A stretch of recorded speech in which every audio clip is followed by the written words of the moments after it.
casi un 5% de la población española sufre hipotiroidismo. Sobre todo, una de las cosas alarmantes es que la población femenina es la más afectada por este problema de tiroides.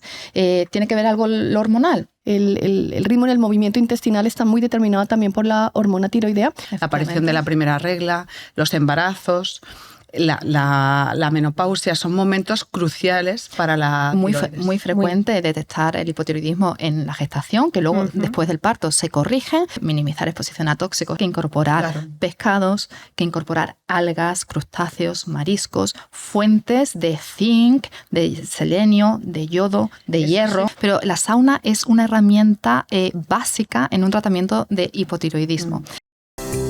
Bienvenidos a Fonendos Fuera, el podcast donde exploramos la salud más allá de la consulta médica. Porque el bienestar no solo se escucha, se vive. Muy buenas a todos y a todas. Otra vez estamos aquí en Fonendos Fuera, aquí las 4 médicas PNI. Buenas, Olga, ¿qué tal estás? Buenas a todos. Hola. Mónica, bienvenida. Gracias. Belén, hola, bienvenida. ¿qué tal? Encantada. Y yo, Teresa, para quien no nos sepa todavía reconocer por los nombres. Aquí estamos hoy. Hoy es un tema muy interesante, muy demandado por los seguidores y las seguidoras sobre el hipotiroidismo.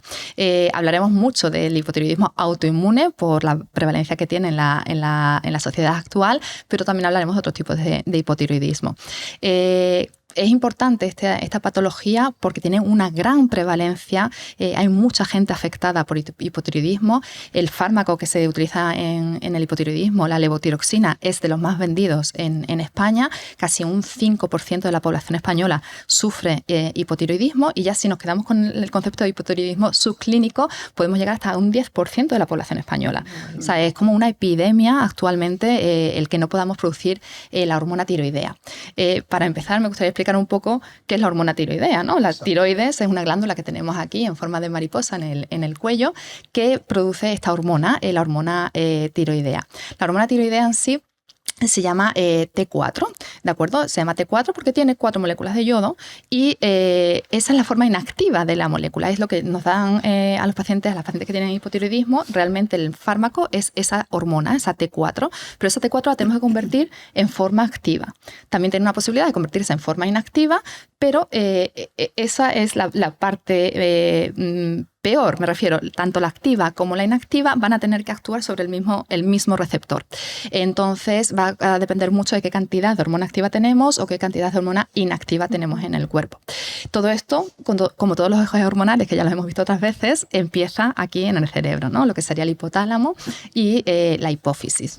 La hipófisis, como siempre, es la que va a pegar gritos a los diferentes órganos hormonales para que se produzca la hormona que va a tener su efecto. Esa es la hormona TSH, que toda la gente que tenga hipotiroidismo estará muy familiarizada, porque es el factor analítico que se mide más frecuentemente para ver si la gente está bien ajustada a nivel de la medicación. Entonces, bueno, cosas que tengamos que tener en cuenta en este hipotiroidismo, sobre todo una de las cosas alarmantes es que la población femenina es la más afectada por este problema de tiroides. ¿Tiene que ver algo lo hormonal? Sí, pero bueno, también tiene que ver otros factores que están detrás de esta patología. Entonces, bueno, no sé si podemos empezar quizás un poco porque la gente sepa qué síntomas se pueden tener con el hipotiroidismo, porque la gente se va a sentir muy identificada cuando empecemos a hablar de qué está pasando en el hipotiroidismo. Esta hormona que realmente lo que hace es activar el metabolismo de la célula. Entonces, claro, cada célula, si no activamos ese metabolismo, va a estar en hipofunción, y eso nos va a dar diferentes síntomas. Claro. Sí, la tiroides tiene una cosa muy particular, o el hipotiroidismo, o el hiper también, pero vamos a hablar de hipotiroidismo, y es que hay muchísimos receptores en prácticamente todas las células del cuerpo. De ahí que la clínica sea tan diversa, y se nos puede pasar a veces como desapercibido, y resulta que detrás hay un gran hipotiroidismo, ¿no? Dentro de las funciones de la tiroides, que es interesante cuando sabemos para qué sirve, luego vamos a entender si su disfunción está presente, qué clínica va a dar, ¿no? Una de las cosas que impacta directamente la tiroides es tanto en el metabolismo, que tiene que ver con la determinación de dónde voy a dirigir la energía. Entonces la parte de energía es clave y eso como lo podemos ver clínicamente. Una, fatiga, cansancio, pero también algo muy importante es la regulación de la temperatura que tiene mucho que ver con la energía. Entonces esas distermias, estas mujeres sobre todo que están en agosto con su chaquetita o que no toleran tampoco el calor, tiene muchísimo que ver con esa función de la tiroides, ¿no?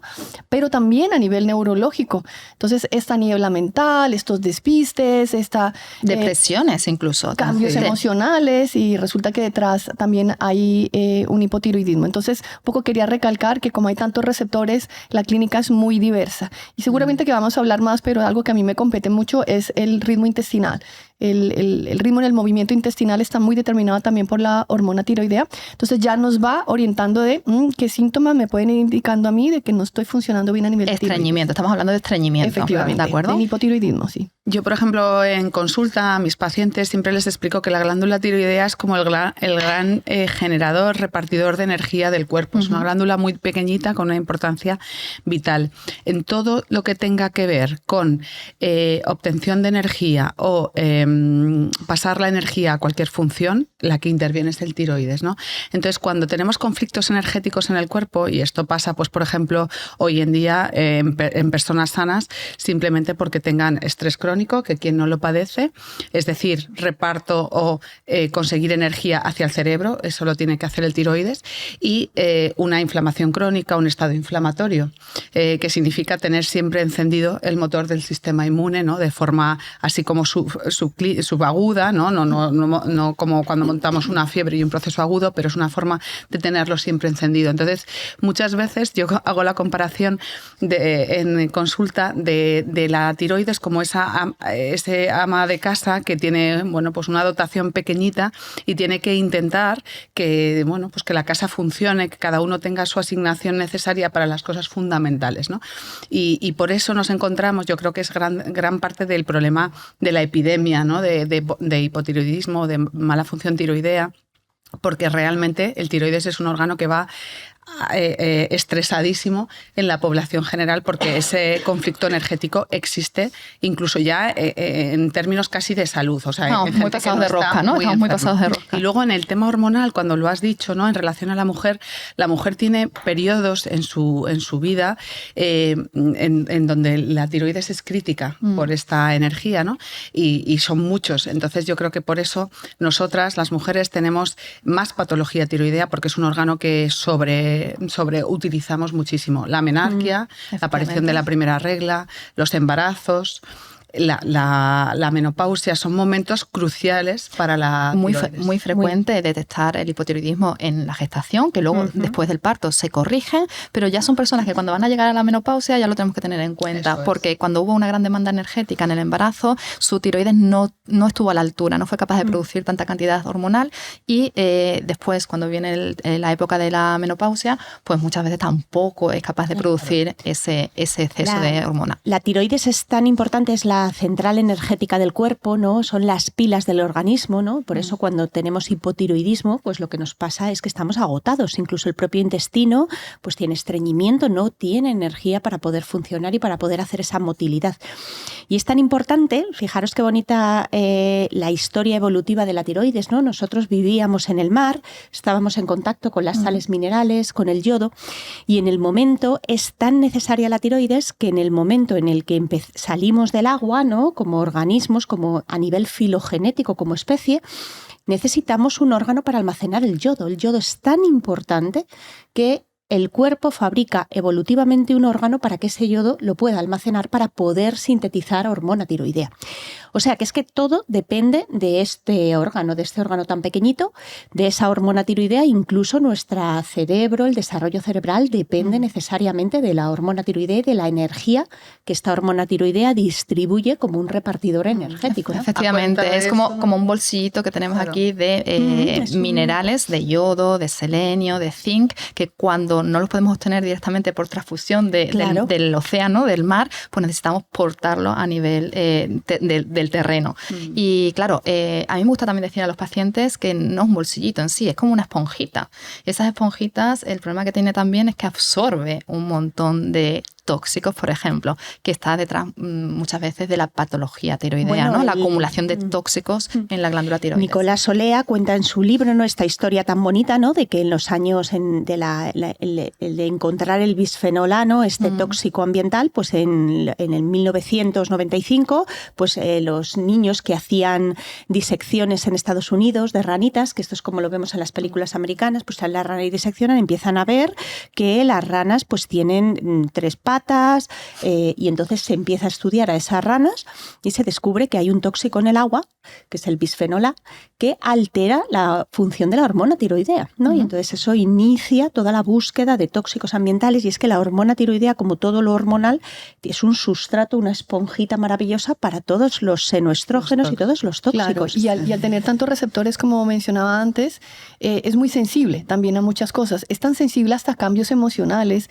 es tan sensible a cambios hormonales, y eso lo notamos por eso más en la mujer, y mucho a los tóxicos. No solamente porque impacta directamente en la glándula el tóxico, sino que estos minerales, sobre todo cuando hablamos de metales pesados, compiten con muchos minerales normales que necesita esa función tiroidea cuando producimos desde del hipotálamo a la hipófisis, de la hipófisis a la tiroides. Todo esto necesita una serie de cofactores donde allí el selenio, el yodo, el zinc, la vitamina D son súper importantes. Entonces, por eso es que la toxicidad, hoy que estamos en un ambiente hipertóxico y es tan complicado mantenerse lejos de ello, pues por eso también es uno de los factores relacionados con el mayor índice de hipotiroidismo, ¿no? Para entender un poquito cómo funciona y así que la gente lo entienda, en el cerebro, en el hipotálamo y la hipófisis van a detectar un poco las necesidades energéticas que tiene el cuerpo.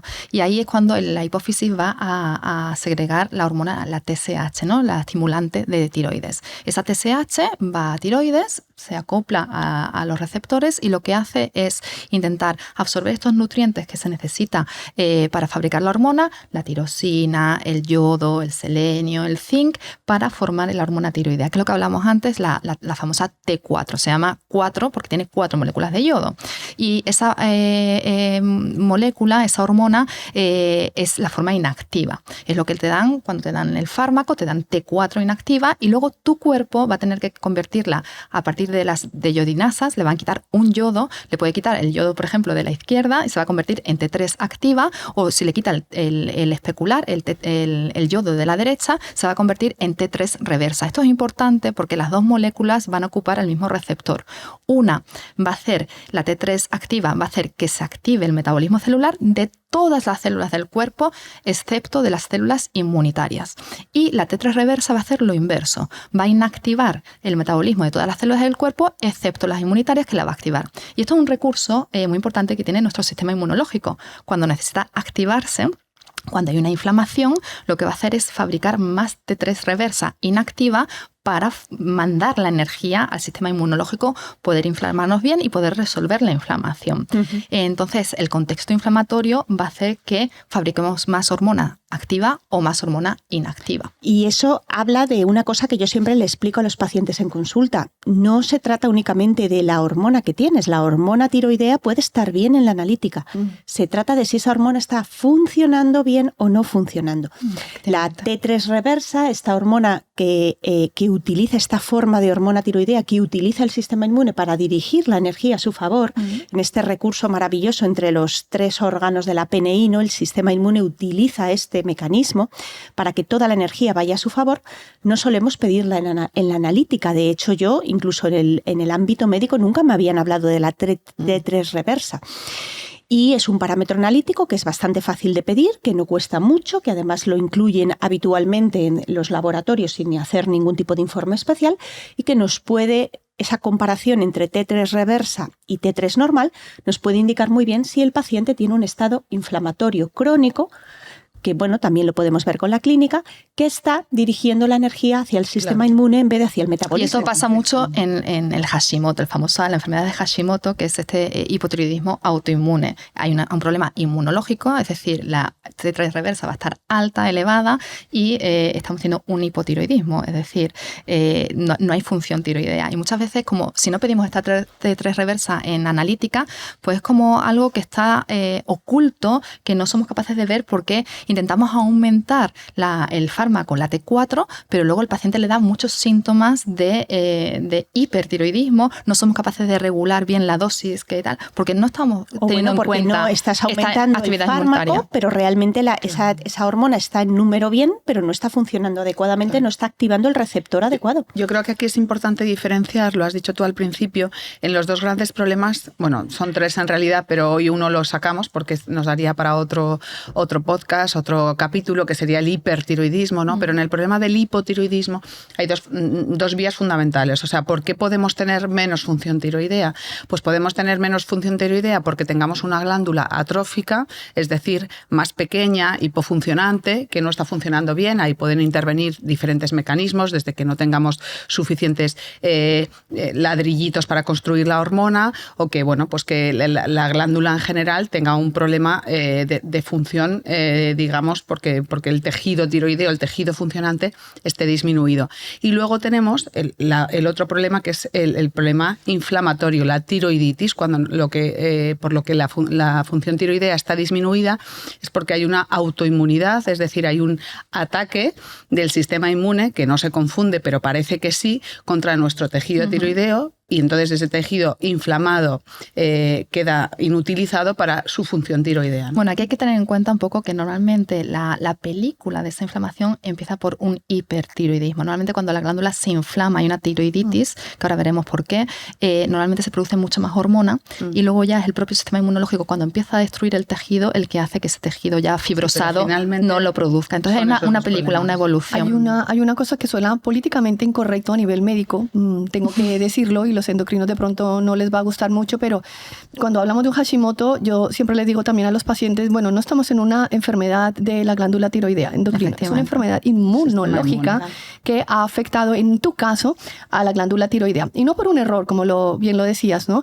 Entonces, el sistema inmune ha detectado un antígeno, algo peligroso que se ha generado por algún motivo. A veces es un nutriente, a veces es un virus, a veces es un tóxico, a veces es un estado de microbiota anormal, y genera esta respuesta. Y resulta que va a atacar eso correctamente, el sistema inmune, pero lamentablemente ese antígeno está adherido, en este caso, a la glándula tiroidea. Entonces es una patología de origen inmunológico, y teniendo en cuenta eso, debemos poner los ojos en todos los parámetros que tienen que ver con un disparo de ese sistema inmune, por lo cual no nos podemos quedar en hipotiroidismo, anticuerpos positivos, Eutirox y listo. Simplemente. Hay que mirar todo lo que hay detrás, que eso es una iceberg gigante, y ahí es donde vamos a empezar nosotros a trabajar en algo que siempre debemos valorar, es el estado de microbiota intestinal, el estado de aumento de permeabilidad intestinal, y seguramente tóxicos, que también pues lo hablaremos un poquito, pero hay que mirar todo el panorama. Sistema inmune pues no se equivoca, ¿no? Desde el punto de vista, todo en nuestro organismo, todo el cuerpo tiene un propósito y tiene una intención de reparación. Entonces esto de error inmunológico pues no existe como tal en la naturaleza, no hay errores, ¿no?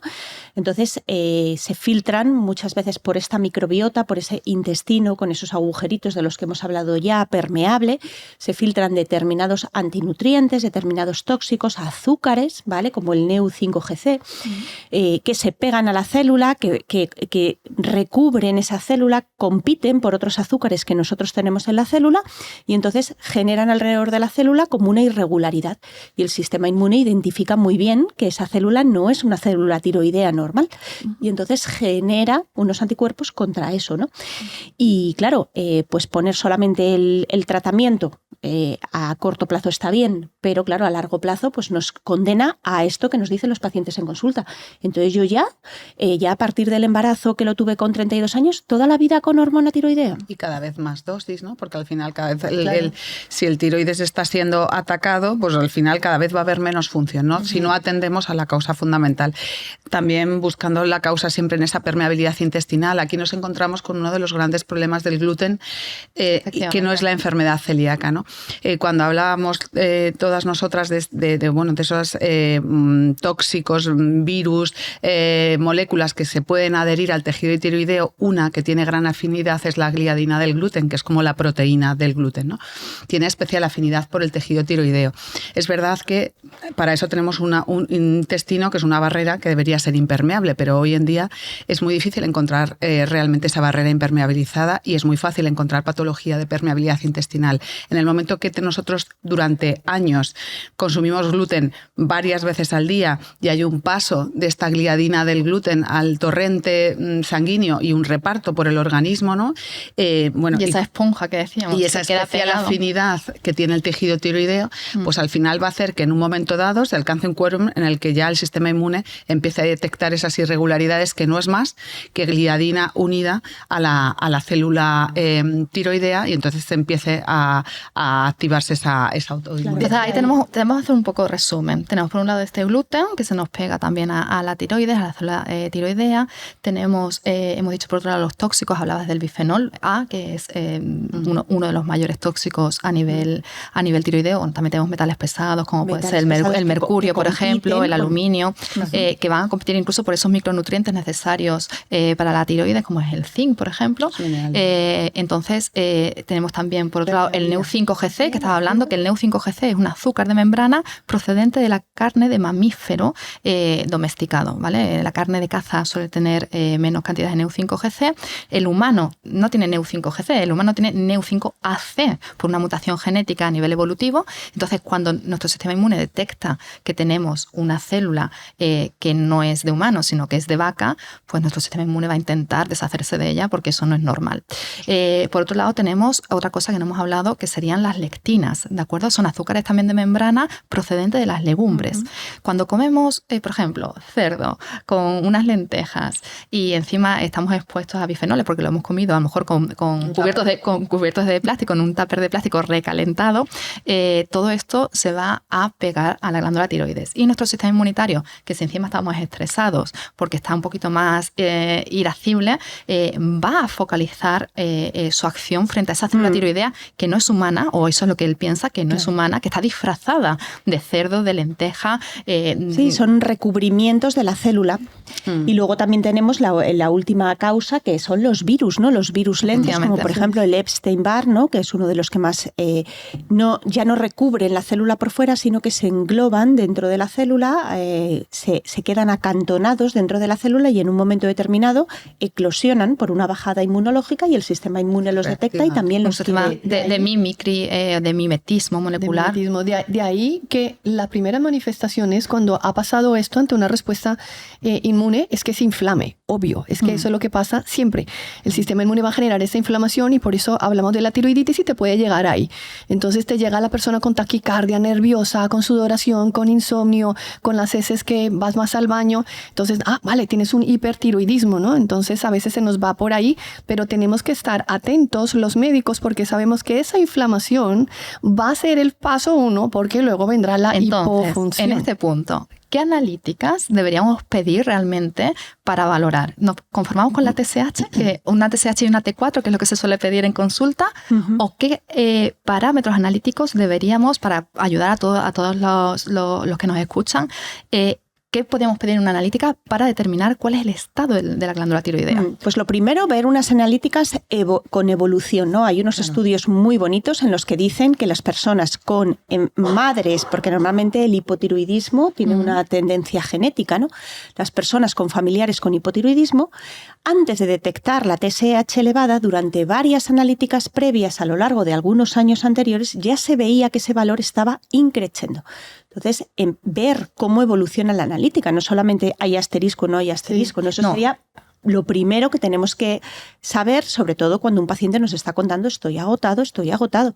¿Cómo tienes tu TSH respecto a hace 6 meses, respecto a hace 3? Olga, vamos a ver un poco los parámetros de laboratorio, porque con la TSH esta de hasta que no llega a 10, de 4 a 10 es subclínico, ahí tenemos unos parámetros un poquito, iba a decir rancios, a nivel de la medicina convencional. No podemos esperar que la TSH vaya aumentando y llegue a 10 para considerar, o sea, la paciente está clínicamente fundida y le seguimos diciendo que tiene un hipotiroidismo subclínico porque la TSH está por debajo de 10. Claro, y la causa subyacente, que ya ha debutado, quiero decir, esta causa, esos errores se han ido acumulando durante mucho tiempo, entonces no estamos para seguir acumulando error, y esto es lo primero que tendríamos que trabajar. Yo ahí, por ejemplo, en la analítica miraría marcadores inflamatorios, cómo está esta velocidad de sedimentación, cómo está esta PCR, cómo están otros parámetros más de inflamación metabólica, pero hay que tener en cuenta, por ejemplo, la ferritina en el caso del hígado, o bueno, también cómo está su hemograma, cómo está, muchas veces vemos alteraciones de la función de la serie blanca, de los leucocitos, que son los soldaditos del sistema inmune. Ya empezamos a ver ahí alteraciones. O un volumen corpuscular de los glóbulos rojos muy elevado, sin tener un déficit de vitamina B12 ni de ácido fólico, simplemente porque el tiroides está haciendo que no se produzca en un tamaño normal. Yo voy un poquito antes también, y es que nos convertimos a veces en médicos analizadores de resultados, y esto no puede ser. Entonces, si tenemos un paciente que te está diciendo por todos lados que tiene un hipotiroidismo así de grande, pero tú ves una TSH y la ves en 4,5 y no ves nada más, le dice, señora, usted estará nerviosa, vaya, descanse, que está estresada. Entonces, primero tenemos que valorar al paciente, luego ver si encaja la ayuda diagnóstica y hacer un mapeo completo de la función tiroidea. Tiene que incluir TSH, que por supuesto los valores distan muchísimo de lo que vemos a nivel convencional, y no sé si habéis visto, pero los laboratorios cambian el rango. A veces te ponen normal de 2,5 a 5,5, normal de 2,5 a 8. O sea, mojémonos. Bueno, yo TSH, ¿en qué rango tendría que estar? 2,5 para arriba ya tengo que tener las alarmas ahí. Ya le explico a ese paciente que está en un conflicto energético. O sea, ya hay un conflicto ahí energético. Y a nivel de embarazo, importantísimo, que estén por debajo de 2,1, realmente porque son episodios de mucha necesidad energética, de hormona tiroidea, no vamos a estar forzando la glándula. Si hay que dar un poquito de ayuda. Por eso siempre decimos que en el embarazo, que yo trabajo mucho con embarazo, trata de que esté más hacia el otro lado, la TSH, que esté justita. Cuando está rondando es justito, porque es que sí tiene una gran implicación tremenda en el desarrollo fetal. Entonces, TSH, pero es que hay que valorar T3, T3 libre, T4 libre, RT3 y anticuerpos. Esto es solo la primera parte a nivel tiroideo. Factores, todos los parámetros de inflamación, pero también échale un vistazo a la vitamina D y al hierro, tan importante. Vitamina A también, que está cerca del receptor intranuclear de es verdad que la vitamina A a veces cuesta poner un parámetro normal a nivel sérico, ¿no? Que siempre estamos ahí con la duda, pero sí, detrás de sabemos que hay una vitamina A, pero bueno... según la vitamina D también te puedes hacer idea de cómo va a estar la vitamina A. Claro, y para mí el hemograma también te dice mucho, o estás en estado inflamatorio o al revés.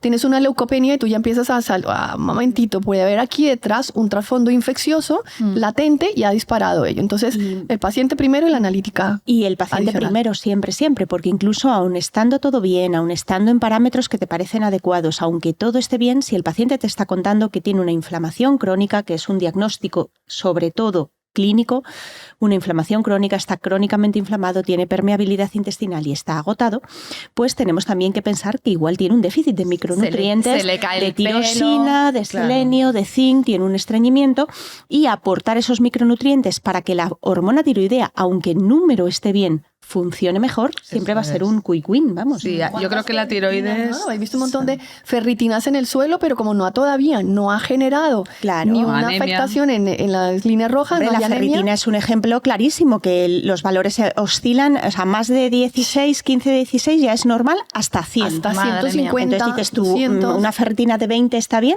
Hombre, pues no, porque realmente si yo apruebo con un 4 o un 5,1, pues será mejor aprobar con un 9, ¿no? Y aquí algo que pasa mucho en los laboratorios es que te dicen, no le medimos ferritina ni hierro porque la hemoglobina está bien. Sí. Eso hay que poner siempre la coletilla cuando se hacen solicitudes analíticas de, por favor, ruego que nos apliquen protocolos. Pero les da igual, ¿eh? Ya, con todo y eso que lo tengo así en rojo, pues les da igual. Yo creo que es un poco con la tiroides hay que pensar, cuando la primera historia clínica del paciente, en la que nosotras dedicamos un tiempo que hay que dedicar, ya tienes que pensar en la tiroides, ¿no? Antes de que, como dice Mónica, al final la analítica puede ser un apoyo diagnóstico, pero no tiene que ser el diagnóstico. Y en la medicina convencional, el diagnóstico de cualquier problema tiroideo viene mediado por una analítica, y eso no puede ser. Es muy típico también el que de pronto solicitemos estas pruebas, vengan los anticuerpos positivos, estando las hormonas bien. Entonces, eso menos mal que lo hemos pillado a tiempo, ¿no? Ya. O sea, vamos a empezar a trabajar sobre la permeabilidad, esos virus. También hay que pedir serologías de estos virus más lentos, ¿no? Sí. Porque podemos empezar a solucionar esos problemas que están detrás. Y el tema de la toxicidad, que siempre es difícil de evaluar, pero bueno, sospechando que vivimos en una sociedad occidentalizada sabemos que estamos muy expuestos a estos tóxicos, entonces siempre intentar minimizar también la exposición y bueno, ir trabajando a nivel de detoxificación. Aquí vamos a empezar con lo que quieren los seguidores y las seguidoras, que es soluciones y qué podemos hacer en casos de hipotiroidismo, ¿no? Entonces, en todo esto siempre los hábitos de vida están por delante, minimizar exposición a tóxicos, estamos hablando, todo lo que son micronutrientes, y para esto lo estrella es hablar de una dieta marina. Estamos hablando de que la tiroides es ese bolsillito que portamos donde acumulamos esos nutrientes que venían del mar, pues entonces qué mejor que incorporar pescados, que incorporar algas, crustáceos, mariscos, fuentes de zinc, de selenio, de yodo, de hierro. Es importante el hecho de que estos nutrientes vengan por la alimentación marina, en donde todo esto está equilibrado. Y aquí podemos un poco también hablar y perder un poquito del miedo que se ha instaurado al yodo. El yodo, bueno, hay que tener un cuidado con el yodo, que no veas. El yodo muchas veces es el problema y es la solución. Lo que pasa es que el yodo en la naturaleza no lo encontramos como tal. No encontramos sal marina yodada. Esa la encontramos en Mercadona, pero seguramente en la naturaleza no lo vamos a encontrar así. Si nuestro suplemento es la alimentación que va con ese selenio, con ese zinc, el yodo en su forma absorbible, y además tenemos buenos niveles de vitamina A, estamos estabilizados en cuanto a la reactividad al yodo. Yo, por lo menos en consulta, tengo siempre que quitar miedo al yodo. O sea, los endocrinos se encargan de cosas buenísimas, pero entre otras de meter mucho miedo con el yodo. El yodo tiene que ir en sustratos equilibrados con otros minerales y con vitaminas. Con el selenio, sobre todo, yodo, ¿no? Que es el yodo inorgánico y el yoduro potásico, ¿no? Y entonces realmente pues nosotros necesitamos tomarlo todo en unión, ¿no? Con esos productos del mar, y no tomar sal yodada solo con yodo, ¿no? Que está muy bien para suplementar en un momento determinado pues una cantidad de bocio, ¿no? Una población que está como muy bajita en yodo, y suplementarlo, pero no deja de ser otra vez trabajar con el síntoma, y siempre trabajar con el síntoma a medio y largo plazo nos acaba dando problemas. En esta alimentación marina también no olvidarnos el omega 3, que es muy importante a nivel de tiroides. Estamos hablando de inflamación y ya sabemos que el omega 3 es como el productor de sustancias antiinflamatorias, de resolvinas, recuerdo, para poder resolver esta inflamación que estábamos hablando. Luego también, ¿qué más cosas podemos hacer? Cosas interesantes, la alimentación debe ser una base importantísima, ya hemos hablado un poco, pero al tener la fuente de equilibrador de la función de la tiroides, la tirosina, tenemos que dar una alimentación rica en unos aminoácidos que sean realmente útiles, absorbibles, biodisponibles. Entonces, hablábamos en algún capítulo un poco de los inconvenientes que podría tener el veganismo, vegetarianismo. En estos casos es importante optimizar ese aporte de aminoácidos, y entonces una dieta con una proteína adecuada. Antes hablabas de las algas, que te lo ponen a veces en los hipotiroidismos de que no vaya a consumir algas. Entonces, pues un poco diciendo eso es, sí, la variedad y la proporción siempre es lo que nos da la salud, ¿no? Tener mucho yodo, poco yodo. En este caso, una sal yodada creo que nos está causando ahora problemas en la población actualmente. Debería desaparecer que se yodara la sal, y luego ir mirando, se debería ir valorando, igual que pasa con el agua fluorada. Entonces, la alimentación como factor número 1. 2, ya hemos dicho que es un regulador de la temperatura. Entonces, sométela a su trabajo. Ponle a aguantar frío a esa persona, ponle a aguantar calor para que esa tiroides pueda hacer esa regulación. O si no, la tía dice, perdona, estoy siempre a 22 grados, yo aquí me quedo tan pancha. Claro. Entonces, estos estresores, estos estímulos horméticos es una gran herramienta. La hormesis. Es muy importante saber que todo lo que metemos al cuerpo tenemos que dirigirlo, y eso es súper bonito en la PNI, ¿no? Si yo meto magnesio y quiero que ese magnesio vaya al músculo, tendré que hacer ejercicio. Si quiero que ese magnesio vaya al cerebro, pues entonces, bueno, tiene una forma tal, pero ponte a estudiar. Pues el estrés hormético, hacer cambios de frío, de calor, hace que todo eso que nosotros metemos, selenio, tirosina, zinc, omega 3, vaya a trabajar a la tiroides. Entonces, muchas veces ayuda, ¿no?, a hacer este tipo de entrenamientos. Y precisamente las personas hipotiroideas, yo me encuentro muchísimos. Frío, si yo no soporto el frío, digo, pues precisamente no soportas el frío porque eres hipotiroidea. Entonces tienes que someterte a pequeñas regulaciones para poder esos entrenamientos que te adapta y activa tu tiroides. Otra función de la sauna, aparte de someter a la termorregulación, es el poder quemar esos azúcares de membrana que decíamos que están disfrazando las células tiroideas. O detoxificar metales. Son realmente, o detoxificación de metales, por ejemplo, ¿no? Activar la sudoración. Pero la sauna es una herramienta básica en un tratamiento de hipotiroidismo. Entonces creo que eso es sauna totalmente es esencial. Sí. Sauna para todos, un par de sesiones a la semana. Otra cosa súper importante en tiroides que hay que trabajar en consulta es el tema del estrés, ¿vale? El estrés crónico. Yo creo, muchas veces haciendo la historia clínica, hay pacientes, sobre todo mujeres, que por su vida y explorando más allá de los análisis y de las ecografías, te das cuenta, te huelen a problema tiroideo. Yo siempre digo que vivir por encima de nuestras posibilidades energéticas siempre va a conllevar un problema tiroideo. Y además es un elemento común que me encuentro en las historias de todas las pacientes con hipotiroidismo, de todos los pacientes con hipotiroidismo especial de Hashimoto, y es ese vivir energéticamente por encima de las posibilidades, personas que van con un estrés crónico, que unen estrés en el embarazo, o sea, programación en estrés, con estrés infantil, con estrés metabólico, porque a veces son grandes deportistas o tiran muchísimo del deporte, y luego con, bueno, pues estrés laboral, estrés emocional. Entonces, bueno, pues aquí también tenemos una baza terapéutica importantísima. Eso es esencial. Y luego, patología. En cada individuo su hipotiroidismo es propio, no se puede generalizar y protocolizar, pero cuando nosotros en el interrogatorio podemos entender que hay una sintomatología digestiva, vete directo a mirar qué está pasando con esa permeabilidad y con esa microbiota. Y eso clínicamente no hace falta tampoco tener test y las últimas parámetros que hay a nivel analítico, pero a ti sí te dice la persona, mira, es que yo tengo picores, tengo eczemas,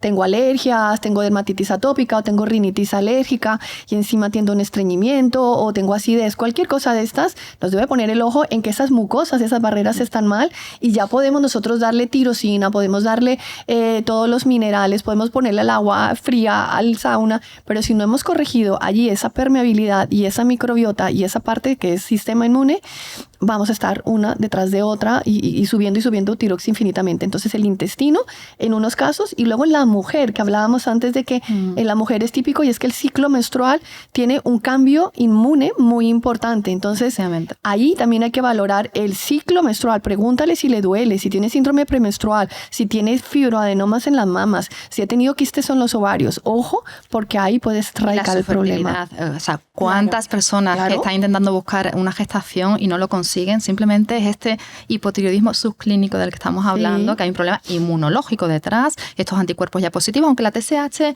esté ramplona en 3,5, pero no pueden reproducirse porque no van a dirigir la energía a poder producir una buena ovulación y a poder sobrevivir ya como especie, ¿no? Que estamos hablando siempre, intentamos siempre sobrevivir como individuos, pero luego ya nos tenemos que reproducir, el que se quiera reproducir. Pero si no tenemos energía y estamos inflamados, en nuestro organismo nos protege de esa pérdida energética que puede ser un embarazo. No lo vamos a sostener. Entonces, y simplemente muchas veces, si hay mucha urgencia, ¿no? El ponerle un poquito de hormona tiroidea en esas pacientes que están intentando, aparte de poder trabajar lo que subyace, pero es importantísimo. Aparte que suplir ese déficit micronutricional, ¿no? En esos pacientes que, bueno, es una barbaridad. Una de cada 6 parejas aparentemente normales no pueden quedarse embarazados, ¿no?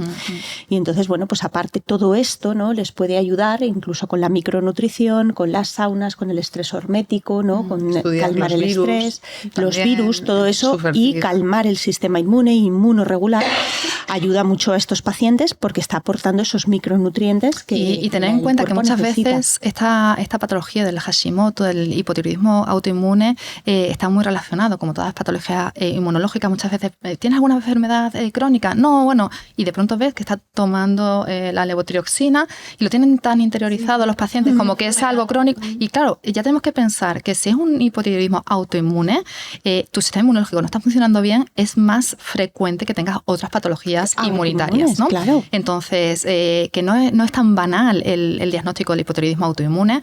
Creo que hoy lo hemos dejado ya claro, ¿no? El que no nos podemos limitar a tomar simplemente la pastillita, que hay muchas cosas que podemos hacer y importantísimo también saber que se corrige. O sea, yo tengo pacientes con hipotiroidismo autoinmune que tratando lo que subyace a la enfermedad hemos conseguido que sean eutiroideos otra vez, que produzcan hormonas. Cuando llevan tanto tiempo, ¿no? Porque ya cuando llevan un montón de tiempo. Ya, cuando está muy fibrosada la glándula, aunque yo creo que siempre hay cierta capacidad de producir o de mejorar, de que no necesiten tanta cantidad. De que bajan las dosis. De que no necesiten tanta cantidad de hormona tiroidea exógena, en fármaco. Entonces siempre tenemos capacidad de poder volver a regenerar el tejido, de que no evolucione, cuanto antes lo cojamos muchísimo mejor, pero creo que hoy con el capítulo de hoy podemos tener claro que hay muchas más cosas que hacer aparte de tomar la pastilla, que cada paciente con hipotiroidismo tenemos que evaluarlo de forma individualizada, ver que de todos estos factores que hemos hablado, qué hay realmente detrás para poder poner soluciones,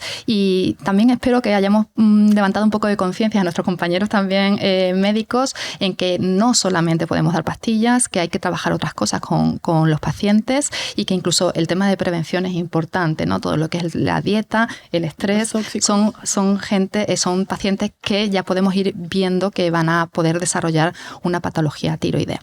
Pues nada, muchísimas gracias a las tres por estar hoy aquí y compartir este tiempo hablando de tiroides. Creo que es un capítulo importante y que nos lo están solicitando muchísima gente. Sí. Así que fenomenal. Muchísimas gracias a todos y a todas. Un saludo. Adiós. Hasta luego.